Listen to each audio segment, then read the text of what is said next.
saya gunakan supaya hamilnya ini nggak diketahui, kan gitu. Kalau kita juga terkadang seperti itu. Kalau kita berbuat salah, kita cari alasan untuk menutupi kesalahan kita itu.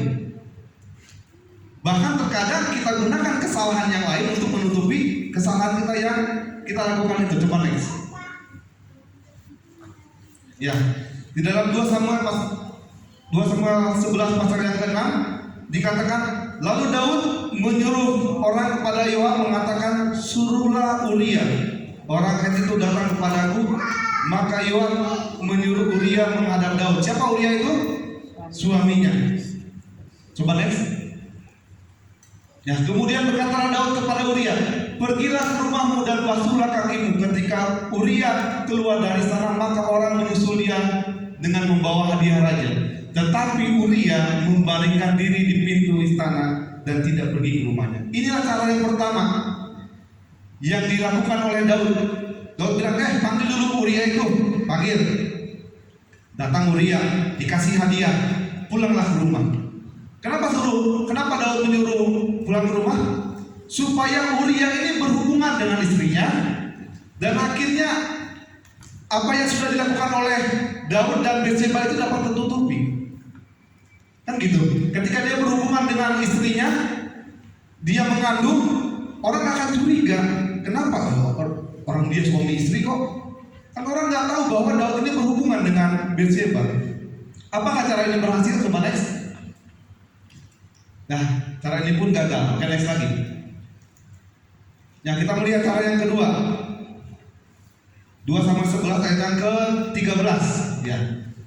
Daud memanggil dia untuk makan dan minum dengan dia, dan Daud membuatnya mabuk. Pada waktu malam keluarlah Uria untuk berbaring tidur di tempat tidurnya bersama-sama hamba tuannya, dan dia tidak pergi. Ini cara yang kedua.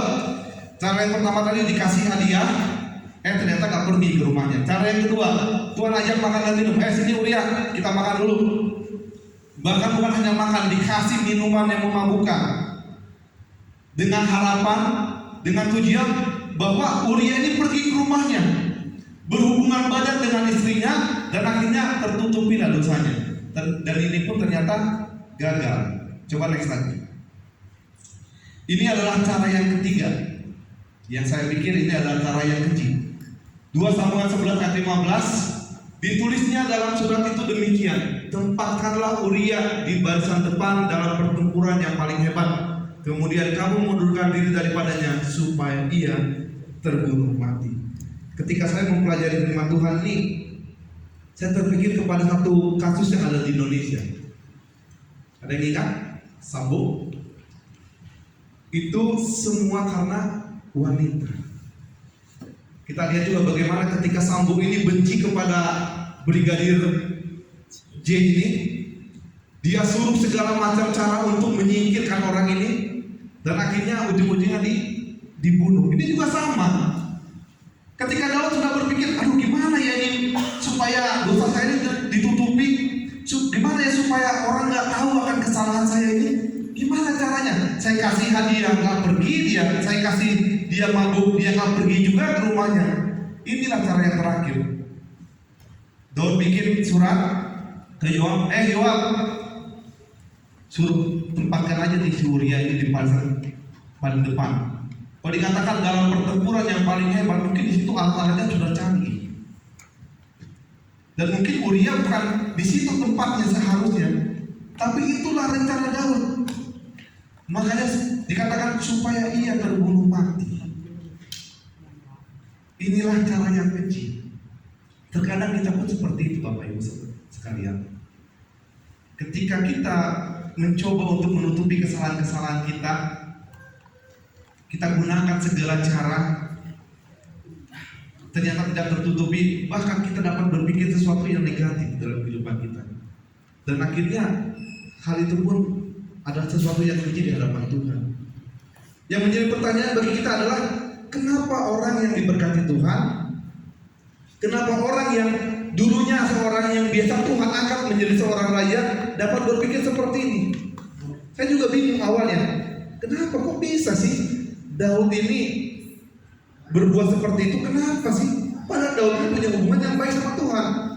Ternyata saya baca di suatu buku dapat jawabannya. Coba next. Jawabannya ini. Tetapi sekarang dalam keadaan bersalah dan tidak bertobat, ia tidak meminta pertolongan dan bimbingan dari Saudara. Inilah yang mengakibatkan kenapa Daud dapat berbuat seperti itu. Inilah yang mengakibatkan kenapa Daud dapat membunuh Uria. Bisa dikatakan dia seorang pembunuh, walaupun bukan tangannya. Ya sama seperti yang di Indonesia itu kan, bukan dia yang bunuh, tapi dia yang suruh. Ya, akhirnya dia yang kena imbasnya. Inilah alasannya. Tetapi sekarang dalam keadaan bersalah dan tidak bertobat, ia tidak meminta pertolongan dan bimbingan dari Tuhan. Ketika dia berdosa, ketika dia bersalah, dia nggak datang sama Tuhan. Inilah satu masalah. Padahal sekali dia bikin masalah, tapi masalah ini panjang. Terkadang kita pun seperti itu. Dikatakan juga, tetapi berusaha untuk melepaskan diri dari bahaya ke dalam mana dosa telah melibatkan. Dia lebih mengandalkan kekuatannya. Mungkin dia pikir karena dia seorang raja. Dia pikir, oh saya punya wewenang. Dia pikir saya orang hebat. Makanya dia berusaha dengan kekuatannya untuk menutupi dosa-dosanya. Apa akibat daripada yang Daud telah lakukan? Yang pertama, Daud berhenti menjadi orang yang berkenan di hadapan Tuhan. Dia yang tadinya diberkati oleh Tuhan dari seorang gembala, bayangkan aja dari gembala diangkat menjadi raja, dipilih menjadi raja, dia dipilih mengalahkan Goliat, dia diangkat menjadi raja Yehuda, menjadi raja orang Israel. Pada saat itu dia berhenti menjadi orang yang berkenan di hadapan Tuhan. Kenapa? Karena dia mencoba untuk menutupi kesalahannya dengan kekuatannya sendiri. Yang kedua, anak hasil hubungan terlarang Daud dan Bathsheba pun mati. Yang ketiga, pedang tidak akan menyingkir dari keturunan Daud. Kita tahu sendiri keturunan Daud kan bagaimana. Dan keempat, malah petaka akan menimpa keturunannya sendiri. Kalau kita baca sendiri, kita lihat bagaimana, wah kacau juga gitu ya. Coba next. Pelajaran penting apa yang bisa kita ambil dari cerita Daud dan Bathsheba ini? Coba next lagi. Yang pertama, hati-hati dengan mata dan hatimu. Ini bukan hanya untuk laki-laki, tapi untuk wanita juga. Hati-hati ketika kita salah menggunakan mata dan hati kita. Yang harusnya kita gunakan mata kita untuk membaca Alkitab, melihat tontonan yang baik, tapi kita gunakan mata kita untuk melihat sesuatu yang tidak baik. Dikatakan situ Matius 15 ayat 19, karena dari hati timbul segala pikiran jahat, pembunuhan, perzinahan, percabulan, pencurian, sumpah palsu, dan hujat. Hati-hati. Ketika kita melihat dengan mata kita, itu kita masukkan ke dalam hati kita berdosa. Yang kedua, setialah kepada Tuhan, jangan mendua hati. Lukas 16:13, seorang hamba tidak dapat mengabdi kepada dua Tuhan, karena jika demikian ia akan membenci yang satu dan mengasihi yang lain. Kalau kita memilih kepada Tuhan Yesus, ya pilihlah itu. Fokuslah sama Tuhan. Jangan ketika kita lagi sulit datang sama Tuhan berdoa, dan ketika kita lagi senang lupa. Pilihlah siapa Tuhan kita. Apakah kepada Yesus atau kepada setan? Yang ketiga, tetap andalkan Tuhan dalam setiap kegiatanmu. Diberkatilah orang yang mengandalkan Tuhan, yang menaruh harapannya pada Tuhan. Mau kita dalam keadaan suka, mau kita dalam keadaan susah, mau apapun kegiatan kita, andalkanlah Tuhan. Walaupun terkadang jawaban doa Tuhan itu lama. Jangan pernah berpikir bahwa Tuhan saya mau mobil Alphard dan berpikir besok dikasih. Tunggu waktu Tuhan. Tapi kita lihat juga apakah memang kita membutuhkan itu atau tidak. Kalau masalah keinginan, kita punya banyak keinginan, tapi belum tentu itu menjadi kebutuhan kita. Yang keempat, akui setiap dosamu di hadapan Tuhan. Mau kita berbuat sesuatu yang kecil, mau kita berbuat sesuatu yang besar, akui aja sama Tuhan. Dikatakan sana 1 Yohanes 1 ayat 8 dan 9, jika kita berkata bahwa kita tidak berdosa, maka kita menipu diri kita sendiri dan kebenaran tidak ada di dalam kita. Jika kita mengaku dosa kita, maka Ia adalah setia dan adil, sehingga Ia akan mengampuni segala dosa kita dan menyucikan kita dari segala kejahatan. Datang kepada Tuhan, bilang Tuhan maaf, saya sudah berbuat dosa. Tuhan maaf, kemarin Tuhan saya ngomongin orang. Tuhan maaf, kemarin saya ngambil punya orang. Datang aja sama Tuhan. Enak kok curhat sama Tuhan. Kadang kalau kita curhat sama Tuhan pas lagi kita lagi down-downnya itu enak banget. Sampai kita nangis-nangis, sampai kita imut-imutan, itu enak. Yang terakhir, bertobat. Yesaya 18:32, sebab aku tidak berkenan kepada kematian seseorang yang harus ditanggungnya. Demikianlah firman Tuhan. Oleh sebab itu bertobatlah supaya kamu. Inilah panggilan kepada kita pada saat ini. Tuhan bilang, kalau kamu berdosa datang sama aku, bertobat. Artinya kalau bertobat itu ya jangan diulangi lagi. Jangan kita bilang, karena Tuhan itu pengasih kok. Kita bilang sekarang berdosa, besok lagi berdosa lagi, nggak apa-apa, Tuhan itu pengasih. Ya jangan dipermainkan juga. Ya. Kenapa? Karena ketika kita bertobat, Tuhan itu senang. Tuhan itu gembira. Kenapa? Karena ada satu lagi orang yang harus diselamatkan. Ya. Artinya bagi kita pelajaran pada siang hari ini, kita dapat belajar dari Daud. Ketika ada waktu kita untuk datang kepada Tuhan, gunakanlah dengan sebaik mungkin. Ketika waktunya untuk berperang, berperanglah. Ketika waktu untuk ibadah, ya ibadahlah. Jangan kita datang ke tempat ini, pikiran kita masih di sana. Oh iya, ada arisan orang Batak ya. Pasti arisannya banyak ini. Saya juga baru nikah langsung dibilang, masuk arisan ini, masuk arisan ini, masuk arisan ini. Jadi fokuslah sama Tuhan. Kalau memang datang ke tempat ini untuk ibadah, ya simpan dulu HP-nya. Oh Tuhan siap, saya siap untuk memuji dan memuliakan nama Tuhan. Ya, next. Nah, sini ada cerita. Jadi di negara Cina di suatu wilayah ada sepasang kekasih. Mereka ini saling mencintai. Mereka ini sudah saling kompak dan berencana untuk menikah. Next lagi. Nah, dia mereka sudah berencana untuk menikah. Jadi mereka ini sudah pacaran sudah cukup lama, sekitar 4 tahun.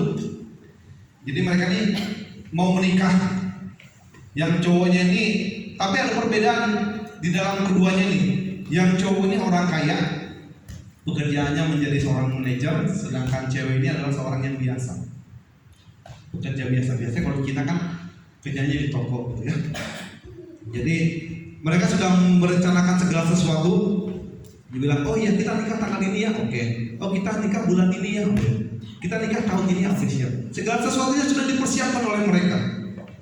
Dari undangan, gitu. Siapa yang harus digopon ini? Nah, kan? Gopon dojo-dojonya sudah ini kan, musiknya siapa musiknya, perbudannya gitu kan. Sampai suatu ketika,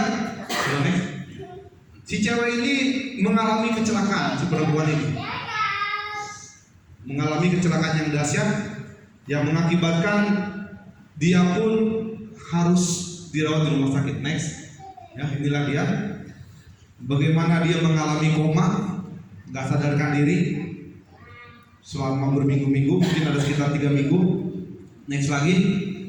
Tapi sepanjang dia koma, laki-laki itu selalu setia untuk menunggu dia. Bayangin aja, dia seorang manajer ditinggalkan pekerjaannya. Dia yang tadinya punya uang banyak, dihabiskan uangnya untuk biaya berobat. Dia yang punya waktu yang sangat penting ditinggalkan demi menjaga kekasih yang sangat dia cintai. Dia berdoa setiap hari, Tuhan kapan dia akan sembuh, kapan dia akan sadar. Itulah doa-doa dia yang dia doakan setiap hari. Sampai akhirnya dia pun tersadar. Ya, dia pun tersadar. Dan akhirnya si laki-laki ini selalu setia. Ya, ganti perubahan dibantu sama dia, gitu. Mau contohnya beli obat dibelikan sama dia. Apa keperluan dari perempuan ini selalu dia berikan. Tapi ada satu hal yang mengagetkan bagi dia. Coba next. Nah, ketika dia ingin melamar perempuan ini, dikatakan, maukah kau menikah denganku? Satu jawaban yang didapati oleh pria ini. Perempuan ini bilang, maaf, saya tidak bisa menikah denganmu. Saya tidak tahu apa alasan daripada si wanita ini. Tapi hal itu yang mengakibatkan si cowok ini gak bisa move on. Dalam bahasa gaulnya move on. Dia selalu memikirkan kenapa ini bisa terjadi, kenapa si perempuan ini gak mau menikah dengan saya, dan akhirnya perempuan ini menikah dengan orang lain. Tapi Bapak Ibu tahu, setelah dia menikah, doa daripada laki-laki ini terus mendoakan si wanita ini. Dia bilang, Tuhan, jikalau dia jodoh saya, kembalikan dia kepada saya. Tuhan, jikalau dia memang Engkau percayakan bagi saya akan bahagiakan dia. Kasih saya kesempatan. Padahal dia seorang. Itulah doa dia. Kenikahannya dikasih sinamurnya banyak, bukan sinamur, apa namanya? Maharnya banyak, gitu ya. Dikasih amplopnya banyak, apa namanya, tupak ya. Ya, tupaknya banyak. Dan itulah doa dia. Sampai akhirnya cerailah perempuan ini sama suaminya. Kenapa? Karena suaminya sudah gak sayang lagi sama cewek itu. Coba sebelumnya. Dan akhirnya mereka pun menikah. Jadi yang tadi yang laki-laki yang masih menunggu itu menikah dengan perempuan yang bekas istri orang lain. Dan akhirnya mereka pun hidup bahagia. Coba naik lagi, nah, mereka pun hidup bahagia. Apa kesimpulan dari cerita ini? Laki-laki ini sama seperti Tuhan. Dan perempuan ini sama seperti kita. Ketika kita sedang sedih, Tuhan berikan hiburan kepada kita. Ketika kita kekurangan, Tuhan berikan kecukupan kepada kita. Ketika kita sedang jatuh-jatuhnya, Tuhan angkat, Tuhan bangkitkan kita dari keterpurukan. Tapi apa yang kita lakukan? Terkadang kita memilih setan daripada Tuhan. Kita lebih memilih sesuatu yang menyenangkan dunia daripada memilih Tuhan. Dan itu terjadi dalam kehidupan kita. Ini juga cerita asli. Laki-laki ini berpikir bahwa seharusnya kalau kita berpikir ini udah bekas orang lain, ngapain sama kita. Tapi itulah Tuhan kita. Sudah tahu orang manusia ini berbuat dosa, sudah tahu manusia ini jatuh dalam dosa, tapi tetap disayangi. Next. Yakobus 1 ayat 8, sebab orang yang mendua hati tidak akan tenang dalam hidup. Mari kita pilih pilihan kita pada siang hari ini. Kepada siapa kita akan mengabdi? Apakah kepada Tuhan atau kepada setan? Hidup ini adalah pilihan, tidak bisa dipaksakan. Saya tidak bisa paksa Bapak Ibu untuk memilih yang lain. Itu pilihan Bapak Ibu.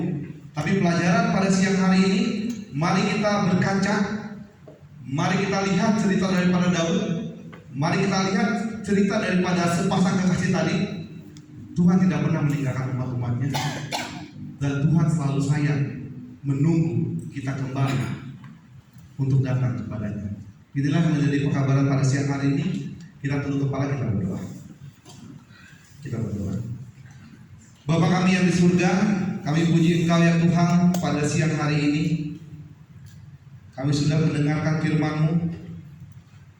Biarlah keterbatasan yang hamba miliki, Tuhan cukupkan dengan kuasa Roh Kudus-Mu, sehingga firman Tuhan yang sudah kami dengarkan pada siang hari ini dapat membekas dalam hati kami, mengubahkan kehidupan kami, dan kami pun dapat memilih siapa yang akan kami sembah di dalam kehidupan kami. Bantu kami Tuhan untuk menerapkan segala sesuatu yang sudah kami dengarkan, dan biarlah kehidupan kami dapat menjadi berkat di dalam kehidupan kami ini. Terpujilah nama-Mu, ampuni dosa kesalahan kami. Kami sambut berkat-Mu dalam nama Tuhan Yesus yang berdoa. Amin.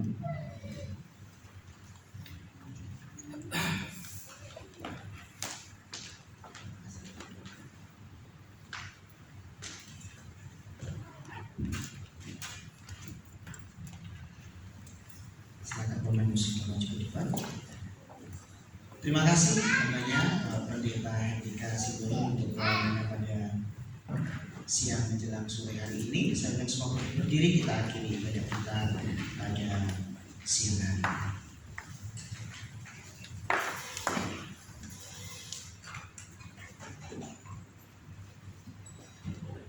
Mari Bapak Ibu dikasih Tuhan, angkatlah kedua belah tanganmu, terimalah berkat Tuhan.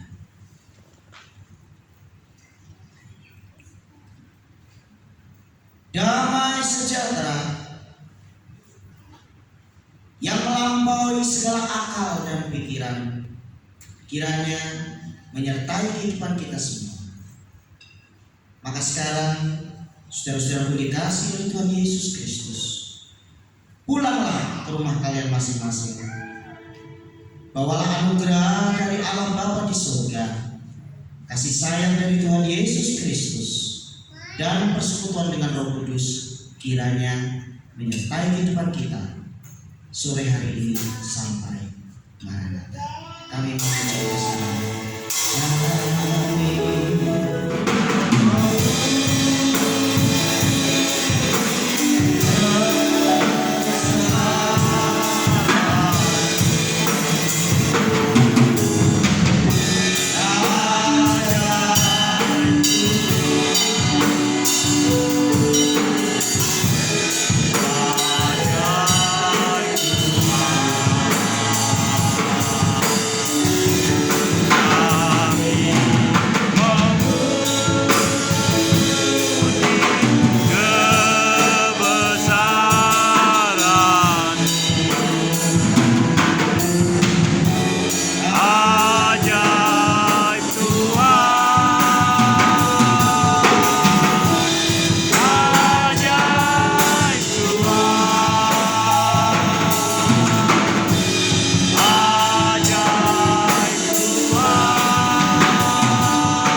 Ke Bali.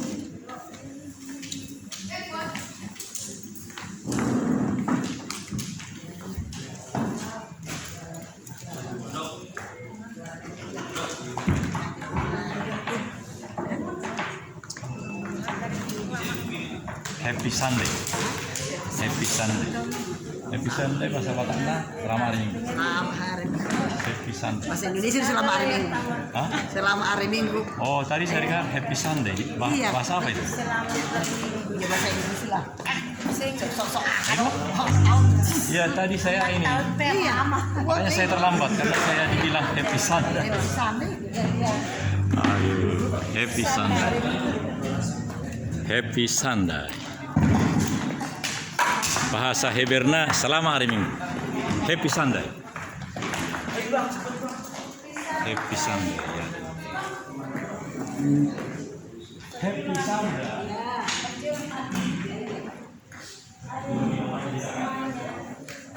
Saya minta maaf terlambat tadi karena saya mendengar Happy Sunday tadi. Iya. Di mana kita kayak Happy Sunday? Iya, kereta api. Oh. Saya dari kereta apa lagi di kerja? Jam 3 ya.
Ini 26 menit. Boleh mengambil 1 menit, Pak? Karena setiap bulan saya 30 menit, masih ada berapa menit. Saya tidak karena ini dimasukkan di dalam satu channel yang menurut saya sudah sangat hebat. Kalau orang tidak mendengar, jadi pertanyaannya adalah apa yang luar biasa? Karena saya lambat, tadi sudah atau mungkin pertama dari Pak Gembala itu melakukan tapi channel ini sudah terus menerus di simpan channel kok. Saya adalah waktu di bapak adalah dua saya. Kami saya kata, istri saya namanya Profesor Dr. Otmar Muhammad. Saya 65, dia 62. Tapi dia adalah seorang istri saya bakal dulu. Jadi tadi sepakat pertanyaannya. Apa saja supaya ini menjadi produk yang bagus. Tadi sudah berubah dan ini akan luar biasa nanti masuk ke mana-mana. Pemirsa Adi Television dalam 9 channel kami sudah sepakat Pak Gembala di sini. Kita selalu menikmati siaran tayangan dari setiap gereja bahkan di tempat ini dan kita akan masuk di dalam bagian yang kedua. Pertama dari Bapak Gembala dan juga dari Bapak pelayan firman yang ada. Pertanyaannya, langsung, ya kata Pak Gembala adalah langsung. Kita bercakap-cakap aja Pak ya. Ini 26 menit, jadi tinggal 7 menit lagi Bapak. Nah, Horas di Amang Hula-Hula. Jadi nagabe suku-suku di Amang ini, songonon. Tadi memang temanya, tapi kita agak bebas Pak ya. Karena selalu juga saya berpikir 9 channel ini bisa menjadi luar biasa bagi setiap, karena tidak banyak yang punya kesempatan seperti itu. Lalu kalau saya sudah membuat 5 kali 33 Amang Hula-Hula, jadi itu 3 jam kan, itu hanya sekali saya produknya, karena hanya HP ini bisa mengosongkan diri 21 GB Bapak. Setiap 4 GB itu 33 menit. Nah kemudian karena saya kosongkan semua, HP Bapak mungkin 64, tapi ini hanya 32 saya kosongkan, jadi yang kosong 21 bagi 4 jadi pitu kan, jadi pitu 1 kilo. Nah jadi Bapak sudah tahu betul saya, ya terserah Bapak lah, dan saya akan ke sini. Iya. Wah terima kasih Pak, karena seluruh firman Tuhan tadi ada di sini.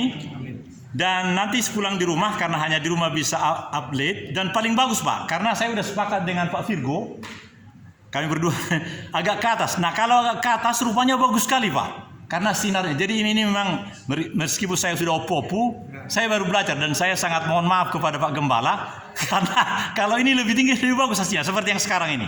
Jadi silakan Amang Hula-Hula. Ya, jadi apa yang luar biasa hari ini ya tentunya berkat Tuhan. Amin. Berkat kesehatan, napas kehidupan dan juga sukacita. Amin. Karena nggak semua orang bisa memiliki itu. Ya. Kita lihat itu di rumah sakit sana, orang berjuang untuk hidup, napas saja kesusahan, tapi kita masih bisa bebas. Artinya apa yang luar biasa pada hari ini, itulah segala yang Tuhan sudah berikan kepada kita. Terima kasih. Amin. Pertanyaan berikutnya adalah, mungkin baru pertama kali ini Bapak melayani di sini.